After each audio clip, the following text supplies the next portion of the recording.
Di video ini saya akan review perjalanan investasi saya di reksadana saham indeks. Saya sudah investasi selama kurang lebih 1,5 tahun dengan modal Rp200.000. Jadi nanti kalian bisa lihat ya untung ruginya selama 1,5 tahun investasi itu seperti apa. Saya juga akan bahas ya Jakarta Islamic Index atau indeks syariah. Jadi saham-saham apa saja yang masuk ke dalam indeks syariah ini, dan juga saya akan bandingkan kinerjanya dengan indeks-indeks yang lain seperti IHSG dan juga indeks LQ45 atau LQ45. Di sini saya pakai Bybit. Buat yang belum tahu aplikasi Bybit, jadi Bybit adalah atau agen penjual efek reksadana. Jadi buat yang tanya di kolom komen ya, bisa gak beli saham di Bybit? Jawabannya gak bisa. Namanya aja agen penjual efek reksadana. Jadi Bybit ini hanya bisa membeli reksadana. Kemudian kenapa saya pakai Bybit? Karena beli reksadana di Bybit ini simple. Jadi tinggal masuk ke home-nya Bybit, kemudian scroll ke bawah dikit ya, terus ada pilihan pilih reksadana sendiri. Lalu tinggal pilih ya, mau beli yang reksadana apa, bisa pasar uang, obligasi, dan juga reksadana saham. Atau buat yang masih pemula banget ya di reksadana, kalian juga bisa gunakan fitur rekomendasi robo. Di sini nanti kalian akan dibantu ya untuk memilih reksadana yang terbaik, yang tentunya disesuaikan dengan profil resiko kalian masing-masing. Saya juga suka investasi di Bybit karena simple ya. Jadi bayarnya itu gampang, bisa pakai GoPay. Jadi buat yang tertarik investasi di Bybit, kalian bisa gunakan kode referral jalan kecil ketika registrasi di awal ya, untuk mendapatkan cashback Rp25.000. Seperti biasa, yang pertama saya akan bahas ya tentang resiko investasi di reksadana. Tapi sebelumnya ya, jadi buat kalian yang bingung ya cara investasi di reksadana, kalian bisa masuk ke channel saya, yaitu jalan kecil, kemudian kalian bisa scroll di bagian bawah ya, di bagian home, kemudian scroll ke bawah. Nah di sini saya sudah buatkan video ya, tutorial mulai dari cara beli reksadana ya, sampai cara jualnya, kemudian cair ke rekening kita. Jadi kalian bisa lihat di video yang ini untuk cara belinya, dan untuk video cara jual sampai cairnya kalian bisa lihat di video yang ini, seperti itu. Jadi kemudian yang pertama, resiko investasi di reksadana. Jadi di reksadana ini pada dasarnya ya ada 3 jenis. Jadi setiap reksadana mempunyai resikonya masing-masing. Jadi yang pertama ya, yang paling aman ini grafik yang warna ungu ya. Ini ada grafik dari reksadana pasar uang. Jadi kalau kalian ingin yang paling aman, ini kalian bisa investasi di yang warna ungu, reksadana pasar uang. Jadi 3 tahun ya. Jadi grafik selama 3 tahun ini dia stabil naik seperti itu. Jadi kalian bisa lihat di sini ya. Untuk reksadana pasar uang ini drawdown-nya ya, ini adalah penurunan maksimal. Jadi dia tidak pernah turun, jadi selalu mengalami kenaikan seperti itu. Jadi kenaikannya selama 3 tahun ini 14,36%. Jadi seperti itu ya untuk reksadana yang paling aman. Ini reksadana pasar uang. Kemudian yang paling beresiko ini yang warna biru, jadi reksadana saham. Kalian bisa lihat grafiknya ya. Jadi bisa turun sangat cepat, kemudian juga bisa naik sangat cepat. Jadi misal kita beli di sini ya pada tanggal 17 Februari, kemudian kita jual di sini pada tanggal 23 Mei ya. Sekitar 2 bulanan ya, berarti ini bisa turun sampai 30%. Jadi kalau reksadana saham ini sangat beresiko, tetapi juga potensinya sangat tinggi. Jadi misal kita beli di sini ya pada tanggal 28 September, kemudian kita jual di sini pada tanggal 21 Desember ya. Di September, November, Desember 2 bulan. Jadi 2 bulan ini bisa untung 30%-an. Jadi seperti itu ya untuk reksadana saham. Bisa dipahami, bisa untung sangat tinggi, tetapi juga bisa rugi sangat tinggi seperti itu. Makanya ini termasuk instrumen yang resikonya paling tinggi. Jadi kita bisa lihat di sini ya. Di bagian drawdown-nya ini dalam 3 tahun terakhir pernah turun sampai min 41%. Jadi kalian bisa bayangkan ya, misal kalian investasi 10 juta, uang kalian bisa turun hanya tinggal 6 juta seperti itu, turun 41%. Kalau yang di reksadana saham yang warna biru. Kemudian kalau misal kalian ingin yang sedang-sedang ya, resikonya resiko sedang, itu kan bisa masuk di yang warna hijau ini. Jadi sudah ada fluktuasi ya, jadi bisa naik turun, tetapi kalian bisa lihat sendiri untuk penurunan dan penaikannya ini tidak terlalu signifikan ya. Jadi kalian bisa investasi di reksadana obligasi atau pendapat tetap. Jadi kalau reksadana pasar uang ini cocok untuk kapan saja ya, jadi bisa buat kurang dari 1 tahun juga bisa karena selalu naik.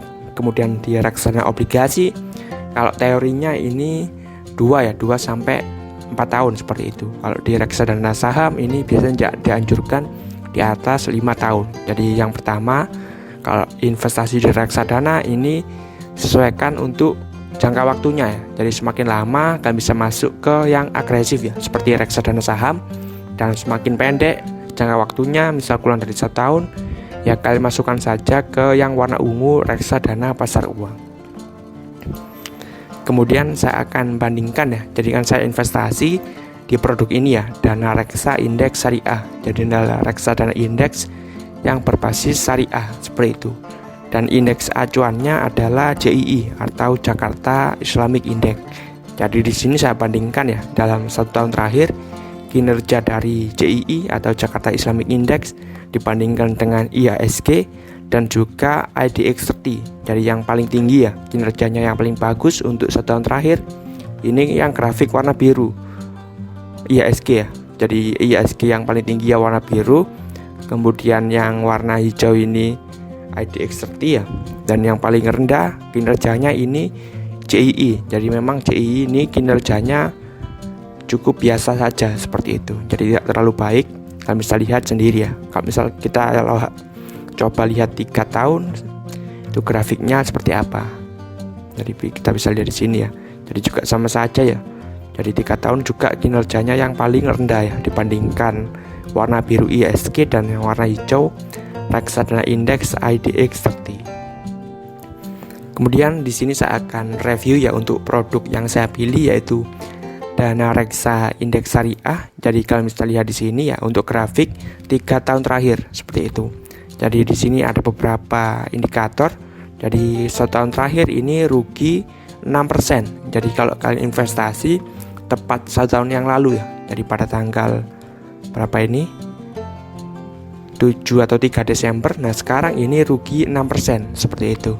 Kemudian untuk drawdownnya ini adalah penurunan maksimal. Jadi mungkin dari titik sini ya, kemudian ke titik terendah ini turun 46%. Jadi sangat beresiko ya untuk reksadana saham. Ini turunnya saat terjadi corona ya, pertama kali corona di Indonesia. Kemudian untuk expense ratio ini sekitar 2%. Jadi kalau enaknya di reksadana indeks ini, kalau dibanding reksadana saham ya, itu termasuk expense ratio yang kecil ya. Kalau reksadana saham bisa 3, 4 bahkan 5%. Kalau reksadana indeks ini 1-2%. Kemudian yang cukup penting untuk diperhatikan ya, yaitu total AUM. Jadi ini termasuk sedikit ya, sedikit 37 miliar. Jadi ada kebijakan ya dari OJK, kalau misal dana kelolaannya kurang dari 20 atau 10 miliar ya, saya lupa, selama 1 tahun berturut-turut ya, itu reksadananya bisa dibubarkan. Jadi ini sebenarnya sangat riskan ya. Jadi kita bisa pilih reksadana yang total AUM-nya besar ya, sampai triliunan, itu istilahnya lebih aman. Kemudian jenisnya ya jelas ya reksadana saham, tetapi berbasis indeks. Kemudian resiko tinggi. Untuk minimal pembeliannya Rp100.000 biaya pembelian ya, dan juga penjualan kalau beli di bibit ini gratis. Kemudian untuk alokasi asetnya ya per hari ini, jadi mayoritasnya tentunya di saham ya, di saham syariah 96,53%. Dan di pasar uang syariah 3,47% ya, seperti ini. Untuk top holdingnya kalian bisa lihat di sini ada Bukalapak, kemudian Kalbe Farma, Barito, Indofood CBP, Chandra Asri Petrochemical seperti itu ya. Jadi untuk detail presentasenya nanti saya akan tampilkan di websitenya Bursa Efek Indonesia seperti itu. Jadi buat yang ingin tahu lebih detail ya untuk produk ini, kalian bisa cek di FunFactSheet. Kalau misal ingin tahu lebih detail lagi sampai ke laporan keuangan atau yang lainnya ya, kalian bisa cek di prospektus. Jadi seperti ini ya, untuk kalau kalian ingin tahu persentase dari saham-sahamnya, misal Kalbe Farma atau Indofood ini berapa persen, kalian bisa ceknya di websitenya Bursa Efek Indonesia. Kalian bisa lihat di sini. Kita tunggu sebentar ya. Nah, ini adalah websitenya Bursa Efek Indonesia di idx.co.id. Jadi kalian bisa masuk di bagian data pasar, kemudian di laporan statistik di bagian sini ya. Di laporan statistik, kemudian di FactSet Index. Di FactSet Index, kemudian kalian pilih yang JII, Jakarta Islamic Index. Jadi kita klik di nomor 2. Nah, kalian pilih yang ini ya, yang JII, bukan JII 70. Jadi kalian unduh, nanti tampilannya seperti ini. Nah, di sini juga ada beberapa kriteria ya, kenapa saham-saham ini masuk di JII. Jadi seperti ini ya. Kalian bisa lihat di sini, ini seleksinya seperti itu. Kemudian untuk maintenance-nya ini akan dirubah ya. Jadi list sahamnya, misal ini kan saham-sahamnya ya, ini bisa dirubah dalam setiap 6 bulan ya, di bulan Mei dan juga November. Jadi selalu diupdate untuk saham-saham yang masuk ke dalam list saham JII. Jadi istilahnya saham-saham terpilih seperti itu. Kalau untuk detailnya ini seperti ini ya. Jadi yang paling tinggi ini adalah saham Telkom ya, Telkom Indonesia sebesar 12,75%, kemudian Unilever 10,94%, TPIA ya, Chandra Asri Petrochemical 7,51%, kemudian yang paling bawah Semen Indonesia ya, sebesar 2,60%. Dari sisanya ini masih ada sekitar 46 saham, 46%-an ya. Jadi 10 saham ini bobotnya 54%. Jadi seperti itu ya. Jadi yang penting untuk diperhatikan tentunya kalau reksadana indeks syariah ini tidak ada saham-saham dari sektor perbankan.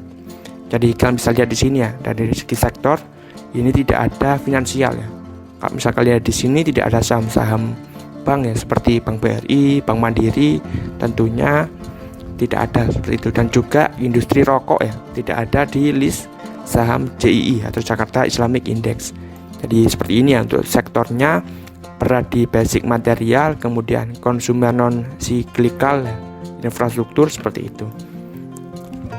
Jadi kalau misal dibandingkan kinerjanya dengan JII 70 dan ISSI ya, ini ya termasuk yang paling rendah ya, JII seperti itu.